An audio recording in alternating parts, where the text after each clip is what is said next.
Before I can make any more videos that promote change in institutions that have such deep-running roots as those of our nation's education system, I must address the issue of our seemingly natural fear of progress. I can only translate it as a long-running strand of our evolutionary development that has taught us to be hyper-cautious about making big changes. Even if those changes seem to offer universal improvement over our current methods, the minute risk of the unknown dangers seem to cast a dauntingly magnified shadow over the potential improvements. As a result, when visionaries suggest a new system of government or education, for example, they're swarmed with naysayers who refuse to accept their proposal as anything other than utopian nonsense. Progress, in terms of what civilizations can hope to accomplish, has proven to usually come only through agonizingly slow, small changes over time. Just look at how long it's taken our species to move from one age to the next historically. That's because for people to admit that their current system is brutally flawed rather than ideal and move forward with something that's been thought through to correct a number of the current problems just seems to require a leap of faith that they're not prepared for.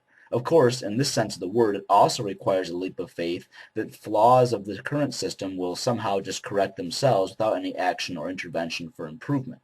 The crux of the issue is that when dealing with reformation, we truly must understand that there is no perfect system of politics and education, etc. The point is not to propose the implements of a perfect system to replace the imperfect one. The point is to replace a heavily flawed system with one that's significantly less flawed. If you were not currently accustomed to the political system we have now, for example, and someone were to describe it to you as a proposal to replace any other significantly different system that we might be using, your instinctive reaction would probably be to point out every flaw that exists in my proposal.